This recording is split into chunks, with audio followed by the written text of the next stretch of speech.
उन्होंने किसान आंदोलन पर एक पुस्तक लिखी है। पुस्तक का नाम है संघर्ष का सफ़र। मेरे अंदर की भावनाओं को मैंने किताब में उकेरा है, किसानों के इतिहास को लिखा है ताकि आने वाली पीढ़ियां याद रख सकें कि किस तरह से किसान आंदोलन का आगाज़ हुआ था। साहित्यिक रूप से बहुत से लेखक हैं, लेकिन शायद मेरे दिल में ये बात आई कि किसान इस देश के रीढ़ की हड्डी है, और अगर मैं रीढ़ की हड्डी को मजबूत करने में योगदान दे सका तो इससे बड़ी बेहतर बात मेरे लिए कुछ नहीं हो। संघर्ष का सफ़र 2, और अगर आंदोलन लंबा चला तो 3, 4, 5, 6 हम अंदाज़ा नहीं लगा सकते, हम लिखते रहेंगे जब तक ये आंदोलन चलेगा।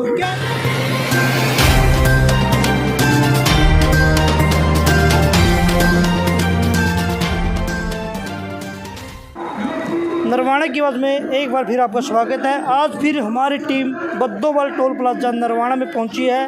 आपको बता दें कि लगातार जो किसान आंदोलन है वो चला हुआ है। बद्दोवाल टोल प्लाजा पर लगातार किसानों की जो भीड़ है वो निरंतर जारी है, और इसी कड़ी में आज हमारे साथ एक ऐसे शख्स हमको मिले जो बद्दोवाल टोल प्लाजा पर आए थे, और उन्होंने किसान आंदोलन पर एक पुस्तक लिखी है।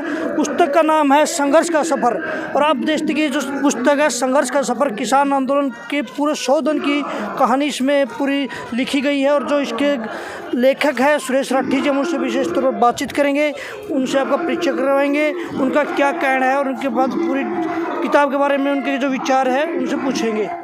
हमारे साथ संघर्ष का सफ़र जो पुस्तक है किसानों पर लिखी गई है, उनके लेखक है सुरेश राठी जी, उनसे बातचीत करेंगे। हाँ जी सर, सबसे पहले तो अपना परिचय दीजिए। सर, संघर्ष का सफ़र, लेखक सुरेश राठी आपने बता दिया है। और जहाँ तक परिचय की बात है, मेरा परिचय सिर्फ ये है कि मैं किसान का पुत्र हूँ, और मुझे गर्व है कि मैं किसान का पुत्र हूँ। इससे ज़्यादा बेहतर परिचय मैं नहीं दे सकता आपको। तो संघर्ष का सफ़र जो पुस्तक आपने लिखी है इसके बारे में बताइए। जब पूरे देश का किसान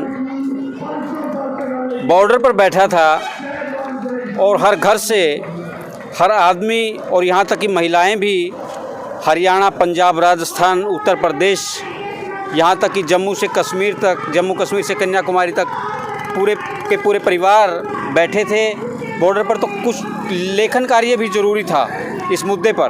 तो कहीं न कहीं मेरे जहन में ये बात आई कि लिखना बहुत ज़रूरी है, और मैं इतना योगदान तो दे सका कि संघर्ष का सफ़र पुस्तक लिखी जाए और ये इतिहास के तौर पर याद की जाए। मैं अपने इस योगदान को एक अपना समर्पण मानता हूँ कि एक छोटा सा योगदान मेरा किसान आंदोलन के लिए है। ये मन में कैसे इच्छा उत्पन्न हुई आपकी किताब लिखने की?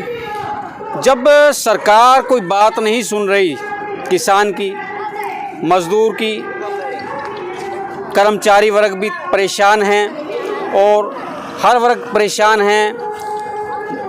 यहाँ तक कि आदमी ये नहीं जानते कि किसान के ऊपर होने वाला अत्याचार है, एमएसपी का जो मुद्दा है, और किस तरह से मंडियाँ लागू कर सरकार शोषण करना चाहती है किसान का।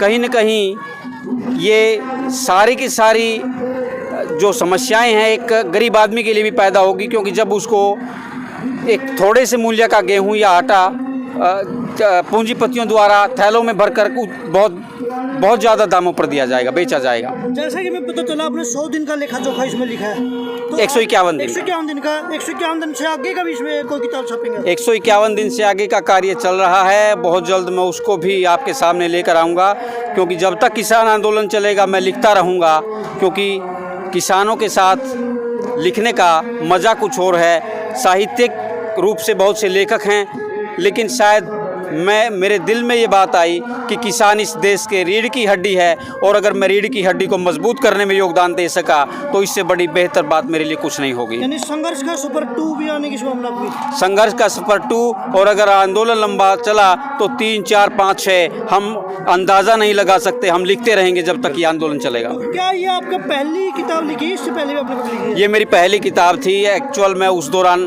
कोरोना पर लिख रहा था, कोरोना टाइम चल रहा था, लेकिन उसके बाद ज्वलंत मुद्दा किसान आंदोलन का आया।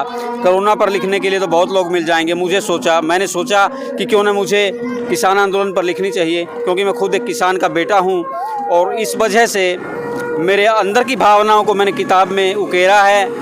किसानों के इतिहास को लिखा है, ताकि आने वाली पीढ़ियां याद रख सकें कि किस तरह से किसान आंदोलन का आगाज़ हुआ था और सरकार थर्रा गई थी, सरकार घुटनों के बल बैठ गई थी। संघर्ष का सफर अगर कोई लेना चाहता तो कहाँ से संपर्क करें इसके लिए? संघर्ष का सफ़र अगर लेना चाहता है तो सुनील कुमार जी हैं बद्दोवाल से, और अमेज़ॉन पर भी उपलब्ध हैं।